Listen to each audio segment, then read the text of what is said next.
Thanks for tuning in again, everybody. We're back with your favorite podcast, Luca's Tigers and Bronze. Oh my.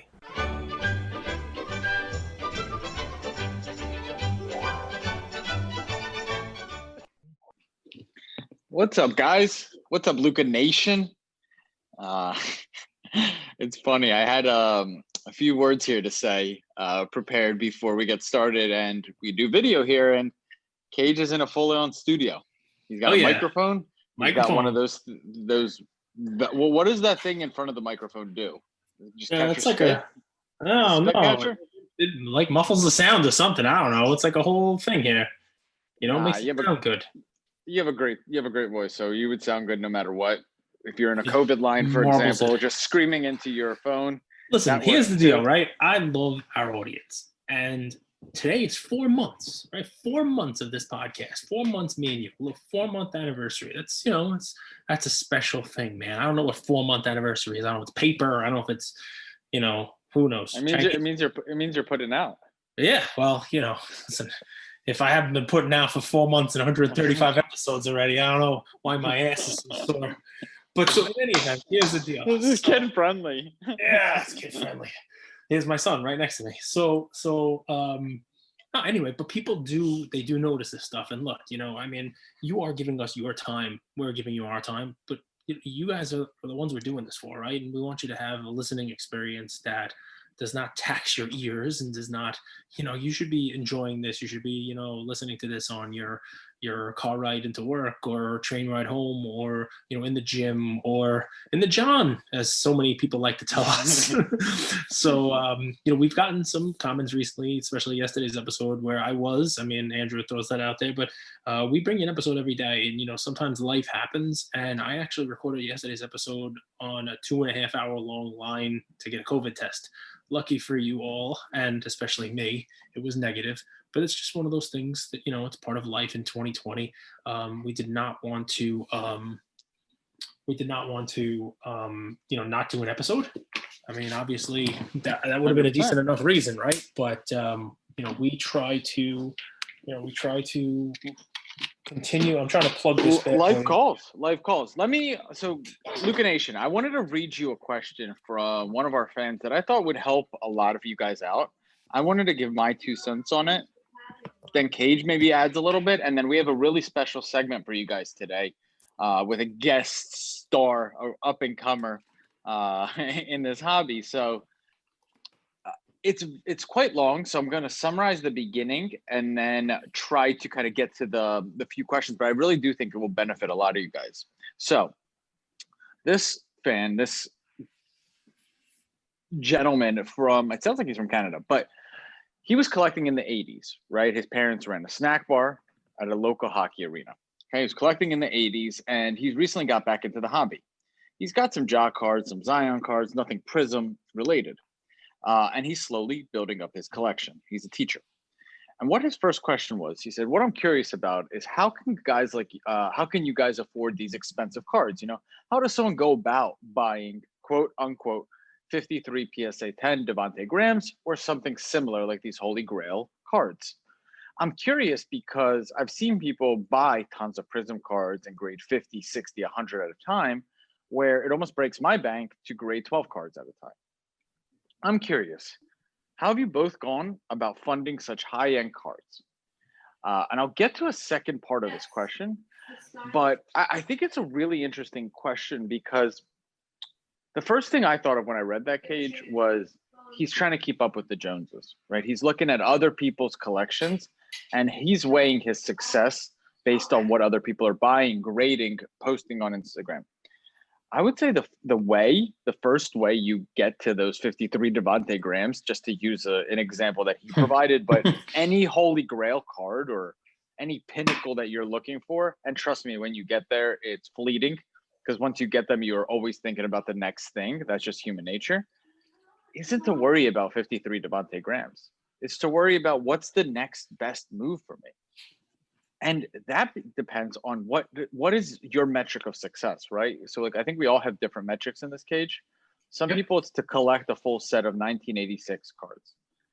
Others is to buy cards, grade them, and flip them. Others is to buy graded cards, hold them for 5 years, and then sell them hopefully for 3, 5, 6x. Other people want to buy cards and put them aside for their kids. The point is, you have to have your own metric of success, right? So I would ask you, I would flip that question literally right back on you. And what makes you most excited about the hobby? What makes you fulfilled? What cards do you love that you would just absolutely love to have in your collection? Now, let's say it's a $10,000 Wayne Gretzky card. Well, the way you get to that is you understand that things in life cost money, right? And you have to make money. And that's why I'm so big on that delicious 30% I keep talking about. That's why I'm so big on systems. That's why I'm so big on, hey, make sure to have a revenue stream where you're buying cards and sending 3, 4, 5 cards every month to get graded, so that it does take a little bit of time, maybe 6, 7 months. But once you're sending those cards in weekly or monthly, you're having a recurring revenue stream and you're having cash flow, and you could apply that. So to me, I hear two things there. First, other people's collection is none of your business, right? People are going to show off, but it's not, you don't need to. I would be really careful to try to keep up with the Joneses, because there's always a better, a nicer, a cleaner card out there. Yep. And second, I would understand that you might have to work your way up to some of the dream cards you have. And that's actually the fun and the beauty. And start focusing on your next big win, your next win, your next win, just one win at a time. And believe it or not, that those wins give you two things. One, they give you confidence. They give you life momentum. I'm a big believer in wins and life momentum across the board, not just in sports cards and everything. Second, just churn out profit. Just churn out profit. Just churn out profit. And once you start buying and grading and selling these cards, you'll start noticing patterns that you could replicate. So that's my answer response. Cage, you saw the message. Do you want to add anything, or do you want to just go right into our segment? No, I mean, listen, I'm surprised you even saw this, my friend. It's great that, I mean, it's funny, Andrew and I both monitor all of our messages, right? We want to make sure that everybody is answered to. You guys, look what we're able to do, right? I mean, you ask a question, and here we are, and we are, we're answering it, right? It becomes part of our content, which is even better, right? So the best part of this is not that it was asked and we're answering it. It's you asked it. Do you know how many other people are probably thinking the same thing, right? You know how many other 100%. people, when I read this, I was like, you know what? There's other people listening to what we're doing here, and seeing our pictures and seeing what we're posting and saying, all right, well, there clearly are other people who have the same question as this guy. And I mean, what's great about it is we've been doing this 4 months now, but I was able to actually answer that question by leaning on one of our episodes. And if you go back, I quote this episode all the time, and maybe I should stop doing it, because really Adam's going to get a huge head. But Rip's cards, we had him on twice, but episode 14 was the first one we had him on, I think. And if buying a Giannis silver at 12 years old doesn't give you a big head, and not having him, I don't know what will. But yeah, keep going. No, but his story on it, right, was great, because if you just listen to it, it's. Look, if you look at his cards now and you say, wow, look at the Giannis golds and the Kareems and the one-on-ones and all these amazing 5-figure cards this kid's got, you sit there and you say, wow, look at his collection, who bought it for him, or what did he do, or he's a rich kid. But if you listen to the episode, what you'll hear is the process. What you hear is that he was a kid who had an idea, right? He had an idea about Giannis, and he bought Giannis raw, and he sent them to BGS, and he was in them for a couple bucks and the grading fee. And he had someone that when they came back 9.5s, and many of them came back 9.5s, when they came back 9.5s, he sold them. I think he sold them 75, 80, 90, whatever, inexpensive. It's crazy to think, that I'm holding that up as an answer of good, a good way of doing it, right? Because to think about selling a Giannis Prism rookie, for less than $100 now in BGS 9.5, it's silly, right? But he took that and he turned those into other cards. So he turned that into larger cards. He turned that into silvers. He turns that into, Well, he even said it was $290 for the BGS silver 10 for the Giannis. And think about that. Where did he more than likely get that $290? It's from the business. It's from the fund. It's from buying Giannis raw, sending to BGS, and making $75 a card, maybe $50 a card. And now You sell 6 of those, and now you have an investment into a potentially huge card. I mean, and that's what it is. And when I answered, you talked about the Devontae stuff because people are always so, oh, how do you have so many silvers? But the vast majority of those I graded myself. Yeah. And really, I never paid more for a base Devontae than $3. Right? Because I watched him play last year. I watched his game. I liked his game, and you Yeah. were able to go on there and buy his cards for $3, and I was able to grade him. And the vast majority of them got 10s. And I sold a bunch of 9s. I sold a bunch of the 10s, and I used the money on those to upscale to buy silvers for $20, $22, $25, you know, and grade those. And most of them got 10s. And so that's how, you know, you're able to start small, scale up, and you know, and just go from there, right? Don't and what you talked about, right, about how, like, you know, what do you want your hobby to be? You know, what the best part about that answer that you gave, and I think what I just gave, is it's not about the destination, right? It's about the journey, right? I don't want to sound too much like you, man, because we both can't be kumbaya. Well, kombucha I think what's cool drinkers here, about right? this But is it's a metaphor for life, and like you see it Yep. in corporate America. Lacey just got promoted. Steven Yep. just got promoted. Man, Barbara, you know, she was here for 2 months and now she's SVP of this business. And you keep looking around and you're not focused on the things that will get you there, right? Because the things that will get you there are the daily processes, the daily systems, the daily habits, rituals, and routines. And you could apply that across the board. You could apply that to your health. You could apply that to your profession, apply it to your family. You could apply that to sports cards. And I love things like that. I love metaphors for life. Well, listen, where you you learn. know, Mhm. and can't the hobby be a metaphor for life, right? I mean, can't it be? I mean, It you're very doing much this, is. you know, you spend a lot of time on this, a lot of money on this. So you better be enjoying it, right? And that's the key, right? It shouldn't be causing you stress. You shouldn't be looking over your fence and saying, oh, that guy's got a bigger pool, or that guy's got more space in his yard, or blah. Enjoy what you have, you know? And if you want to aspire for what the guy has over the fence, okay, well, make a plan, but enjoy yourself getting there. You know what I mean? Buy the stuff you love, and, you know, figure out a way to flip, figure out a way to, you know, turn the stuff into more money, and buy cards. And somebody else told me this. I've been talking about selling cards, selling, you know, Luca, selling stuff. I might even been a quote from Stacking Slabs, who I think we're gonna be sitting down with at the end of the week, right? Yes, and we are. It's okay that you sell. It's great to sell. It's great to, you know, go ahead and sell your stuff and make money and cash out. But have a Grail card. You know, like have a target, I think is what he said, right? You know, like sell, but sell with an idea in mind. Sell with another card that you're looking to buy, you name, which is, I think, also good advice because it keeps you in the game, right? So if your goal is to have, you know, 50 silvers of a guy, but you can't afford it right now, and you start off with, you know, 10 raw cards that you're going to grade, fine, you know, have a goal, have a mountaintop, you know, but you know, to get to the top of the mountain, you got to start at the bottom, right? So fun stuff. I'll tell you guys something, a little tactic that I learned. I'm someone that's also always next thing. And some people in my life I respect a lot, they said, Andrew, you know, you often get to the goal that you set out for yourself, but you don't celebrate it.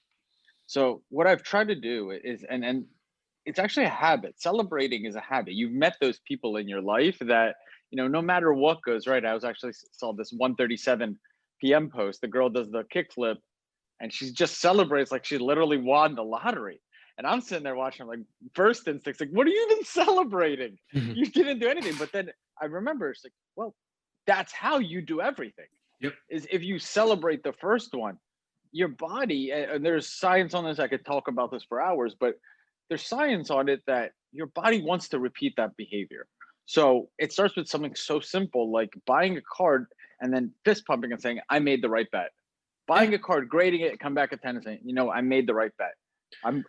That's another win. That's, you know, another Andrew notch has on the belt. he likes to put quotes out there, right? So you know, I Big once read on quote a bathroom mantras. wall. It's tough to read things on bathroom walls because you never know what you're going to see. But I once read on a bathroom wall this one, and use it for your card collecting, guys. It's by the yard, life is hard, but by the inch, life's a cinch. Set little goals for yourself. Set little goals. Yeah, you know, that big life goal that might be far away and seem too far, but if you take the little goals, you'll eventually get there. I think that's what you're trying to say with my bathroom. I love it, man. My bathroom wall terminology. I love it. And Luca Nation, keep these DMs, comments, questions, or like comment questions really coming, because they're a feeder for us. They make me think. They make me analyze. They make me question and get better. So please keep them coming. And whether they're positive or challenging, I appreciate challenges as much as and pushback as much as I like. Hey, you're the best. Don't challenge Now, me. I'll cut you off. yeah. My play today is a little bit more of an, and we'll talk about NBA in a second because that's the segment. I want to talk about something. Cage and I actually connected on this a little bit beforehand. So I wanted to make my play an observation, and I wanted to let Luca Nation decide how they would play this. And it applies to two different players and two different cards, but a lot of similarities. The two players are Kobe Bryant and Shaquille O'Neal.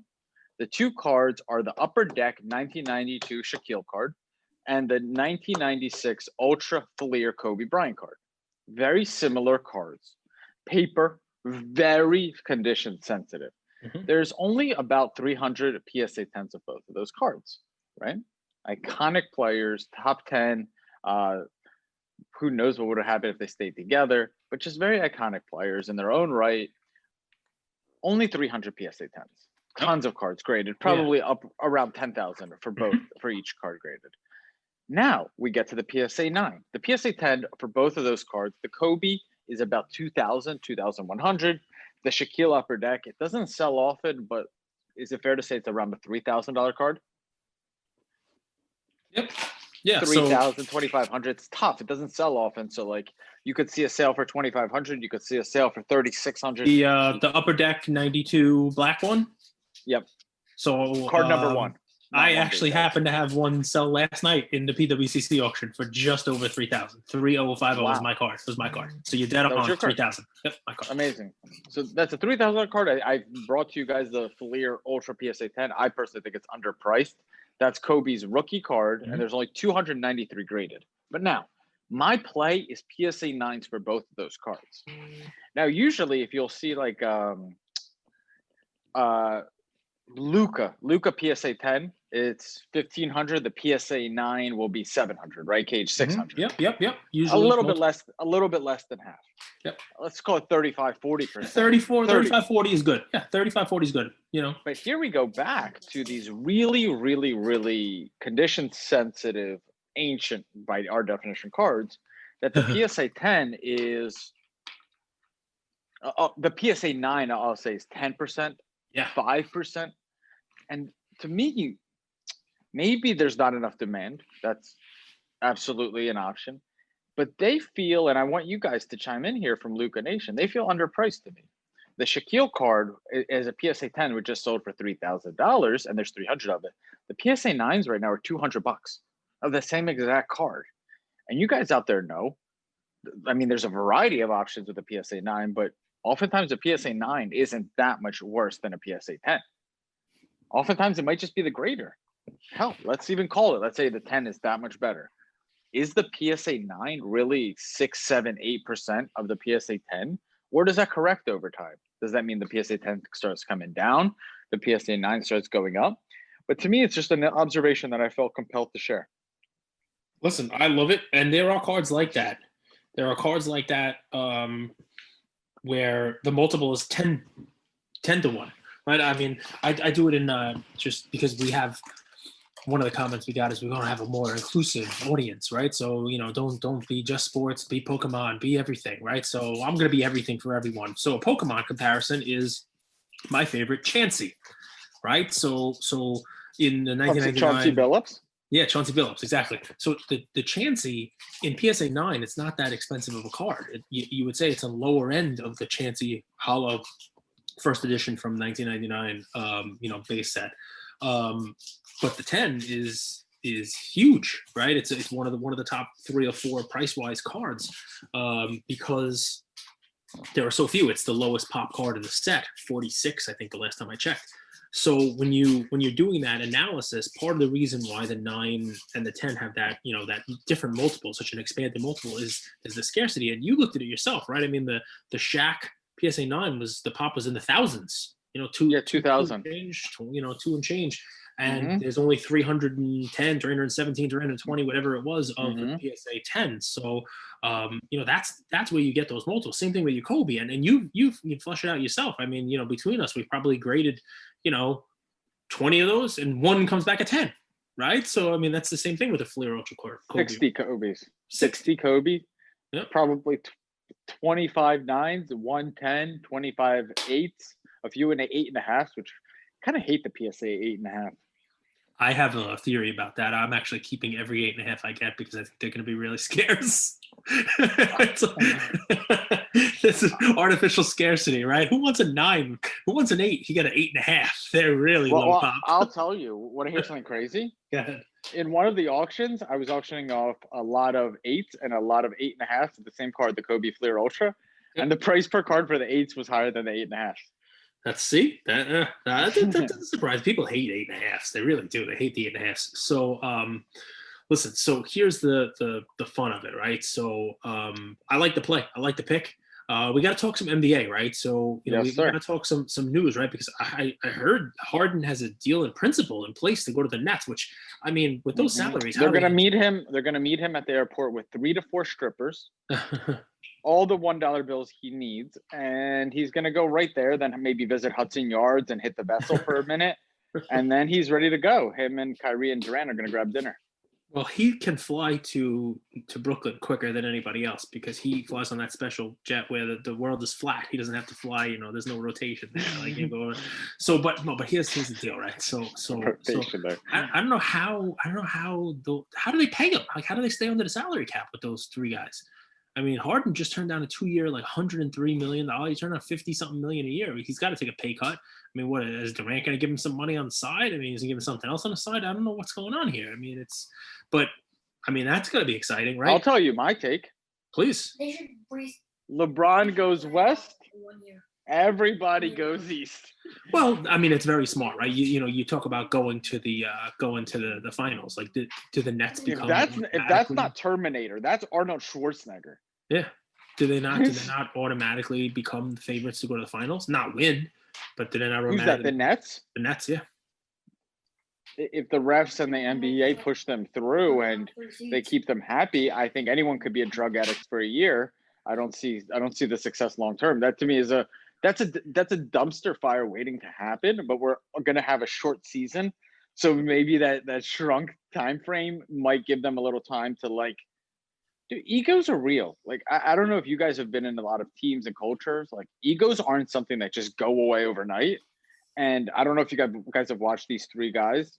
I feel like they're 3 of the most egotistical, selfish players in the NBA. I went for a walk with Ian before our episode, and I said to him, hey, buddy, you're Nets, because he likes the Nets, but he's a fan. He's not a fan of these guys. He's a fan. Well, he likes Kyrie. I don't know why. He doesn't know yet that Kyrie is not somebody he's supposed to like, but he likes Dinwiddie. And he likes Dinwiddie a lot. He likes Jared Allen. He likes the good guys on the team. Though? Why do you like Dinwiddie? Because he wears Kobe's number. He wears Kobe's number. There you go, Andrew. He's a smart guy too. He's a smart guy. He's a businessman. He's an artist. He's a really good dude. So I said to him, listen, the Nets are going to have Harden and Durant and Kyrie together. Are they going to win? And what'd you say, bud? You said when Oklahoma City had who? When Oklahoma City had Westbrook, Harden, and Durant. They still didn't win. They still didn't win. And Ibaka. But that was the better team. And that was a better team. So that was a better team. So no, I don't think they're gonna win. You don't think the Nets win? See, there you go. Well, listen, what's great different about NBA it though, to be fair, but I agree very, and they were younger, right? I mean, Giannis in his first 2 years is not Giannis now. So, but it's just funny to hear, like there are super teams. There are teams that building a super team doesn't necessarily mean you're gonna win. But my play today, and Harden's over there, and CP3 going out there. Here's the thing. Go ahead. I just did a little bit of quick analysis. There isn't a team. The thing about NBA that I think makes it a little bit unique relative to other sports is the variable of talent is so much bigger than in other sports. And what I mean by that is talent could get you a really long way, even if the chemistry and the locker room and all that stuff is in disarray. It just can. You're 7'1" and you could pull up from 30 out. That's a talent. No matter how much chaos and turmoil is in the locker room, like, it's not like, hey, the gritty defense of the Steelers, they're playing together, they've been together, they're in sync, they all know each other's roles, and they complement each other. That happens in the NBA, but way less. You don't see that a lot. That's why I love the Heat, right? They came together as a team. They knew each other's roles. They played for each other. This isn't going to be a team that plays for each other, but unfortunately or fortunately, depending how you look at it, the NBA is a sport where you can get by on that. And frankly, who's going to get in their way? We could talk about the Bucks and the moves they've made. There's not enough, like we'll go Sixers, not enough talent on that team this year to beat them, to match up with the Nets. Celtics, still too young. I think they're missing a piece or two. Too young. And then we have really the Raptors and the Bucks are going to be the two teams that stand in their way, unless you think Trae Young might. Funny. No, I mean, Raptors and the Bucks, right? I mean, that's Raptors Bucks. Let's see what happens though. See, I mean, the Bucks made a trade, right? And I mean, did they get better? Right? I mean, the Bucks got rid of Bledsoe, right? Got rid of Dante DiVincenzo, which some people were high on. I didn't really get that myself, right? But DiVincenzo. Who'd they bring in? Drew Holiday, right? Drew Holiday, and then they brought in Bogdan Bogdanovic. That's one of Ian's favorites right there. Bogdan Bogdanovic. Who's their bucket getter? So here's the thing. Who's the bucket getter? Right. Here's the thing. Like you could get names and you could get players that people know, and if you look at that, both of those guys are better than the guys that they let leave, right? But they don't actually fill the role. The role they needed was a scorer, a guy that could get you buckets off the dribble, a guy that could get to the rim at any time of the game. That's what they needed. Yep. Because they put a wall in front of Giannis, and what? Like, if Middleton's not shooting well, there's not much there. There's not much creativity in that offense. And Drew Holiday's a good player, but he's not going to light it up by any means. And Bogdanovic, I mean, okay. I mean, if that's your guy, and maybe they know something we haven't seen on the Kings, but I don't know. I don't feel it's enough. I really don't. You want to know the move that I like the most from this, and I'll roll this right into my play, folks. The thing that I like the most was you got to look for card plays, right? So we've talked about SGA, right? We talked about him over in Oklahoma City, and you talked about his stats and his fun, right? And whether or not he's the one to take a next step and the whole fun, right? Well, he just lost Chris Paul, right? And Chris Paul's going out to Phoenix. And what does that do for somebody like Booker, right? So people look at that trade and they say, oh, wow, the Suns are really going all in. You're going to pair up CP3 with Booker. Let me buy some Chris Paul cards. Let me buy some Booker cards. Let me buy some of those guys. They're going to be lighting it up. They're going to be, a top seed. They already were, and they're going to challenge the Lakers. And, maybe they're, in the mix for a championship. But you know what I like to do? Because we try to do this here. Like, look in a different direction where everybody else is looking, right? Zig when they zag, as we like to say. So I look at the other end of that trade, right? And I look at Oklahoma City. Not only is SGA going to have a chance to really put up some fun numbers this year, but they got a kid back in that trade that I really like. I'd love to hear, you're the basketball guy, man, but I'd love to hear your thoughts on this. What do you think of Kelly Oubre? Because I happen to really like him. I watched a lot of his games last year, and he was the fan favorite there. I mean, and that's tough to do when you got a Devin Booker on your team who's really lightening up, scoring 30 points a game. And yet Oubre is the guy that they're cheering for. He had this really electric personality there. All the team wanted to be, they had some weird nickname. I forget what it was. They had a name for the guys over there, the Valley something. I don't remember exactly. But I watched him in a game against Boston where he shot the free throw and the fans are booing him and he's kissing him, right? That's his signature thing. I mean, these are the kind of things that are outside the scoring, outside the stat sheet that people talk about with a guy, right? And you think to yourself, all right, let me take a look at what this guy has done here, right? And I started reading some news articles because the game is there, right? He's a talented kid. He's got the game, right? So I start looking at some articles, and yeah, I mean, I'm like, wow, his stats are good. The guy averages a bunch of points, right? He averages 18, 19 points last year. He puts some points on a team where there clearly was a one scorer. There clearly was a guy who was eating up a lot of the buckets, which you could say maybe take some of the opportunities away from him, right? So I'm looking at Kelly Oubre and I'm like, this is a guy who's now going to have more opportunity to put up individual stats on the Oklahoma Thunder, right? And, that team they're not going to have anybody who's going to be taking minutes from him, not going to have anybody who's taking run from him. And he's going to get a chance to actually be a one or two in their scoring. And this is a guy who's going to improve his stats. He's going to put up 20-something points a game. He's just going to, right? Because he was averaging 19 on a team where he wasn't the lead guy. And I think SGA has a shot to, go forward to, but he just doesn't have the charisma, right? He doesn't have that it. He does, which is what I look for buying cards. So I went on eBay really quick, and I'm not going to buy Devin Booker for hundreds of dollars. You can right now buy my pick, the 2015 Prism rookie of Kelly Oubre, for $14. I just saw a lot of 2 for $20.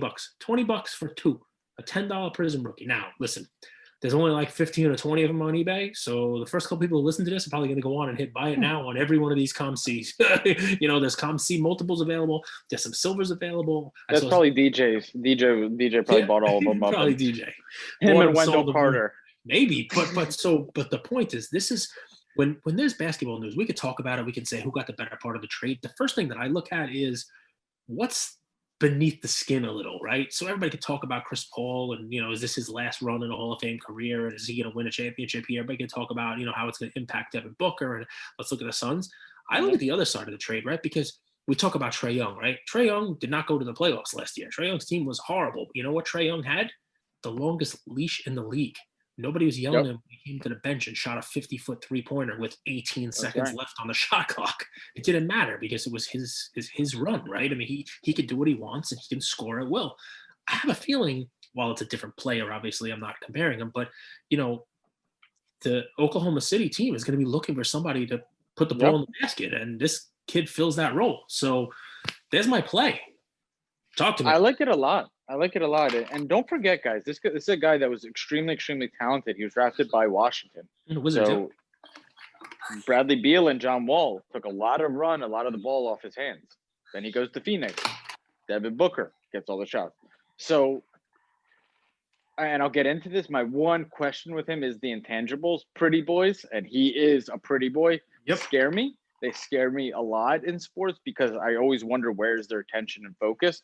Is it wearing the Supreme purse to get pictures on the way to the stadium? Or are you trying to put up 35 and 10 and get the W? But we'll get to that in a second. But there is an opportunity, and we make bets here, right? So this is a bet. This is a cheap bet. This is a penny stock bet where there is an opportunity where he's the main guy. He's the main scorer. He gets the ball in his hands 20, 25 shots a game.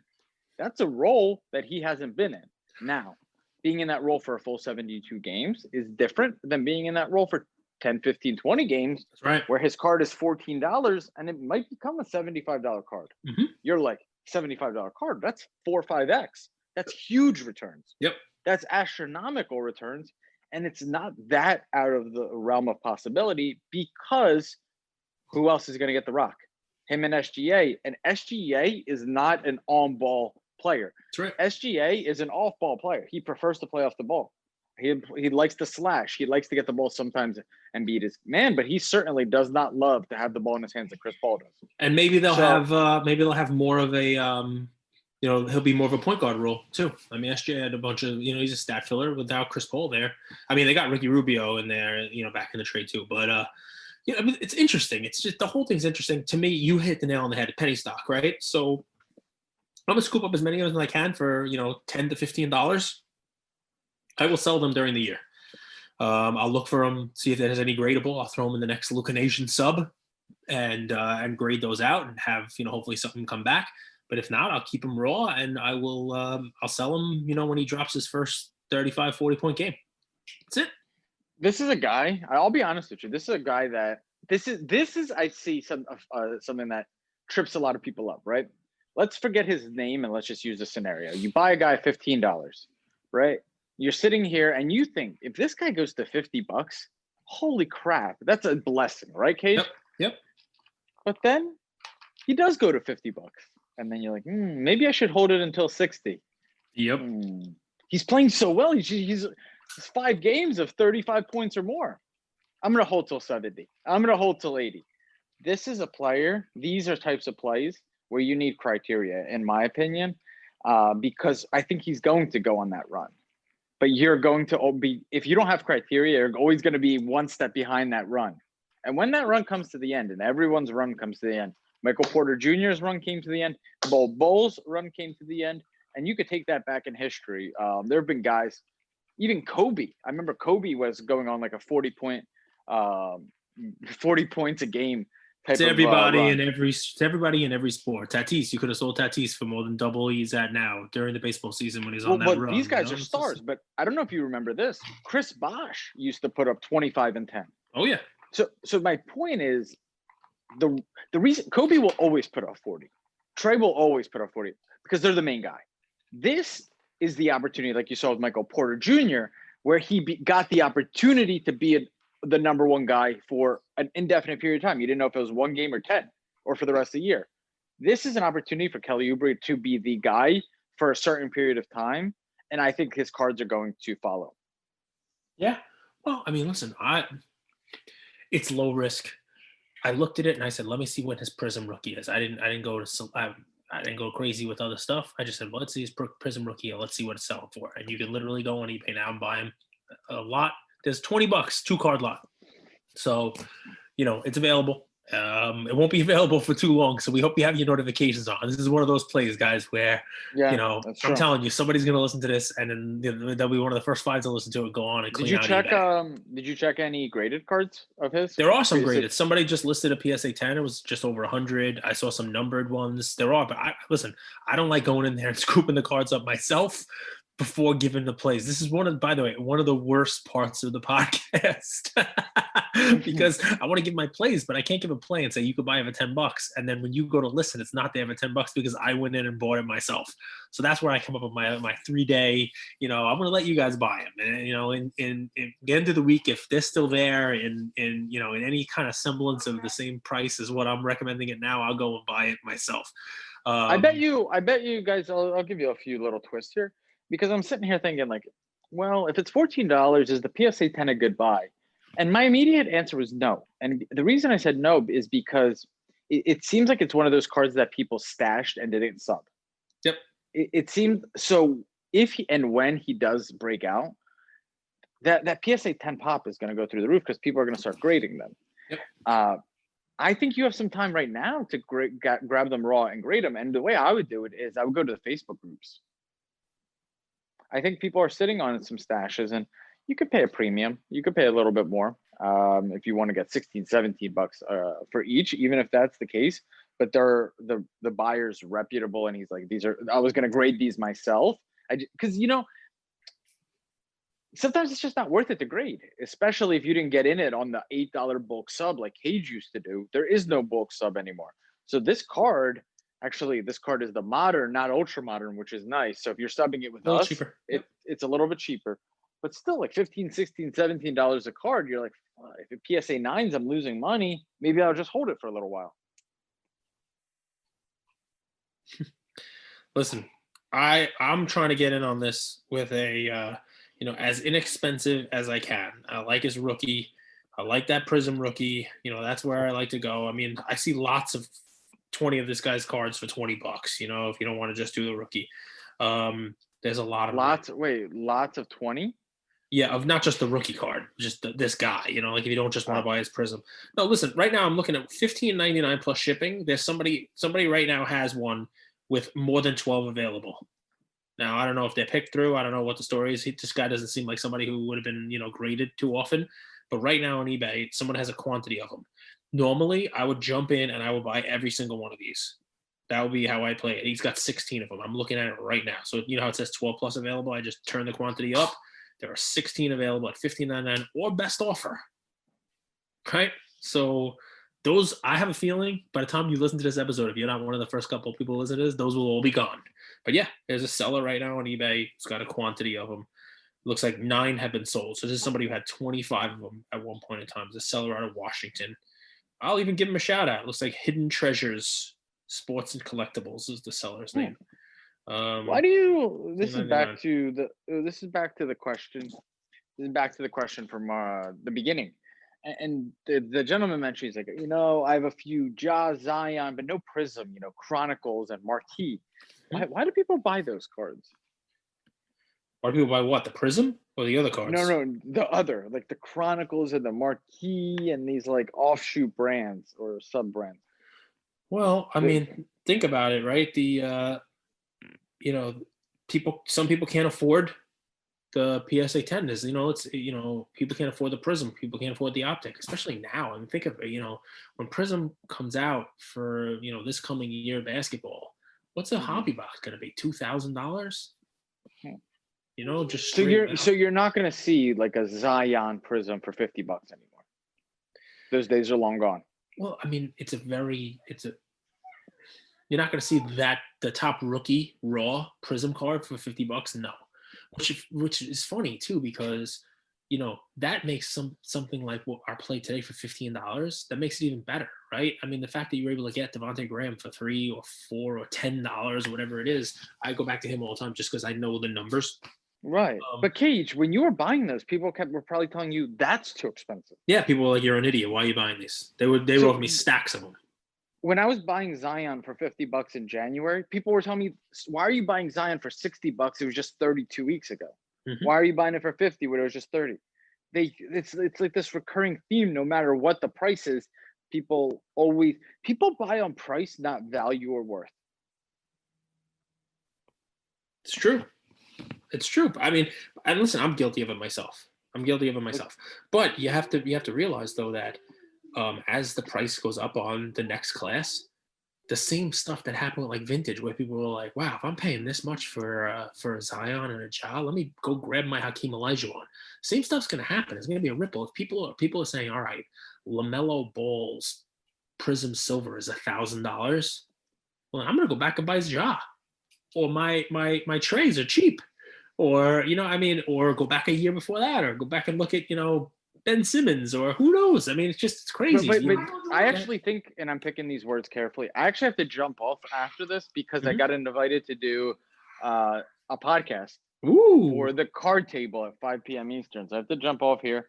So a guy asked me, so I'm excited. I'll let Luca know about the appearance. But it feels to me that this is what happens. People find a player that they like. They go to invest in the card that they like, which is usually the Prism or the Optic or the Select. That one is too expensive, so they go and buy the Chronicles. They can't invest, so they buy. You see the distinction there? Mm-hmm. When I was buying Zion for 50, or when I was investing in Zion Prism for 50, that's what it was, an investment. I didn't think I was spending $50. But when you're buying Chronicles or Marquee, I feel like you're just buying a card to say you bought the card. Right, I don't think you're actually thinking of it. Yeah, but that's not an investment because there has been no track record of appreciation for any of those types of cards. So if you can't afford a Prism or an Optic or a Select, maybe you figure out how do you make or find a bankroll so that you could afford one of those instead of buying 100 Marquee or a Chronicle, and you're just now stuck with dead product. Yeah, I never understood that. Well, listen, I've been guilty of it myself. When I buy Trey or I buy Luca, I'm like, all right, well, I can't buy the Prism anymore. I'm gonna go buy the Hoops. I'm gonna go buy the Donruss. But I'm not buying. Hoops has a track record. I'm not buying. Yeah, but listen, everybody loves Optic, right? But what's Optic's track record, right? It's been around 4 years. You want to go buy Oubre? Well, another reason I like Prism is because you can't dumb down to an Optic. There wasn't even Optic yet. Right, your Prism's even you could buy select cards on him, but there's no Optic yet. So people are banking that something like Chronicles or a Mosaic or whatever else is gonna have a track record in a couple of years and people will collect it. It's the same thing. And people talk about Optic taking over, right? I mean, Optic's only been around for 5 years. 2016 is the first Optic series. I hear you, but then you're making like 3 different bets in one. You're making a bet on Zion. Listen, you only have 4 minutes left before you have to jump off. So I'm going to bring the guest star on here because we wanted to do a little NBA draft stuff. So, and if you have to jump off, that's fine. I'm going to let the kid chat. Come over here, my friend. So I'll put it up a video just so we have it. But this is a little draft chart that my son did. He did a little he put a name on every team. I'm here. So go ahead. Okay. Cage, how about this? Oh, you're giving the headphones. Say hi. Hi. He's adorable. He has the biggest smile on his face. He's a smart kid, I'll tell you.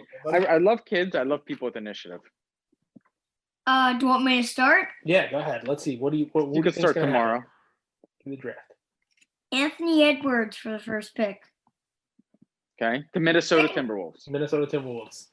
The Golden State Warriors select James He Wiseman. did that because Yes, let's go. Pick and rolls with Steph. Charlotte Hornets, LaMelo Ball. he did that to upset me too. How? Wow, Literally the best Devontae to the bench. He's gonna take Devontae's run, man. Send Devontae to the bench. I'll kill you. Dad. Cade Cunningham to the Bulls. Cunningham. Exactly. Who else? Jalen Green. Evan Mobley. To the Hawks. Who's going to the Pistons? Obi Toppin. Yeah, I like him. He's good. You think of Pistons? I think he might go to the Knicks. From Who's next? from Cincinnati? Yeah. No. Obi Toppin. Dayton. Dayton. He's a Dayton guy. Go ahead. Jonathan Kuminga. Okay. Going to the Knicks? Okay. Yep. Who's the Wizards taking? Zion Williams. All right. Who goes to the Suns? Zion Williamson's brother. Yeah, Zion Williamson is his cousin, actually. Who's going to the Suns? The Suns is Jalen Johnson. Jalen Johnson. San Antonio Spurs are taking?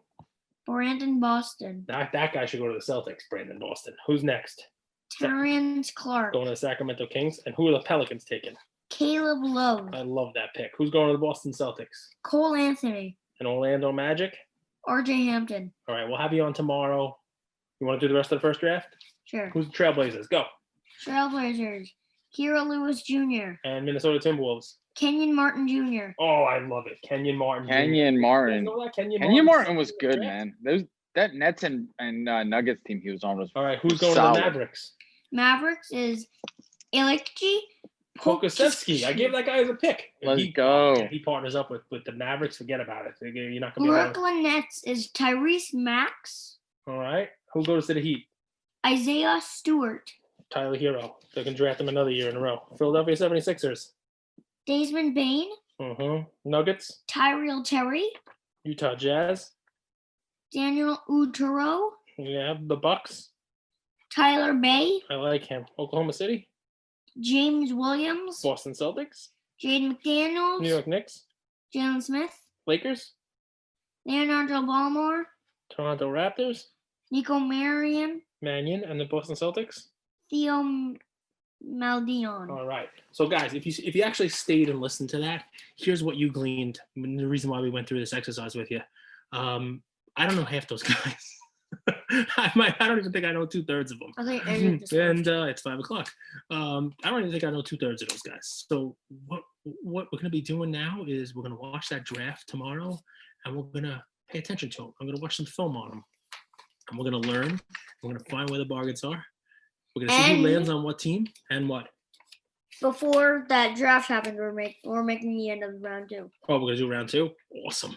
And listen, there are diamonds in the rough here. And we talked about this with our draft stuff. And yes, I appreciate you guys letting my son run through a bunch of names that none of you have ever heard of. But here's the reason. Back in 2013, most people never heard of pick number 15. And they definitely couldn't pronounce his name, but he turned into Giannis, right? And there's That's one of those in here, Antetokounmpo. whether it's Alexei Pokusevski or whether it's going to be Obi Toppin, who knows? But it's fun, and sports are the best. That's what we're here for, right? So listen, we love you guys. We thank you for listening. One little public service announcement. Friday, 9 p.m. Eastern, we are going to be breaking live. We're going to be doing football 2020 playoff boxes, hobby boxes. Already got a bunch of them sold. Come on and join us. Get on the Lucas, Tigers, and Bronze account. We'll be on Instagram Live. We will be breaking boxes. Come and say hello. Come check us out. Come join the chat. Come buy into a break if you like. Again, that's Friday, 9 p.m. Eastern time. Thank you guys for listening and for bearing with us. And hopefully the audio quality was slightly better today. We'll talk to you guys soon. And thanks. Big thank you. This is 4 months for us. 4 months together with you. 4 months for us. Special. And we have we've really come a long way, I think, in the first 4 months, and can't wait to see what the next 4 months, 4 years, whatever it is. Can't wait to see where it takes us. Thank you, guys. We appreciate all of you. Thank you for spending some time with us on another episode of the Lucas, Tigers, and Bronze Oh My podcast. Do us a favor and like, subscribe. You know what? Don't just like and subscribe. Everybody does that. If you like us, tell your friends, tell your neighbors. tell your enemies, tell everybody. And we hope you got something from spending some time with us today, and we'll see you next time. Thank you.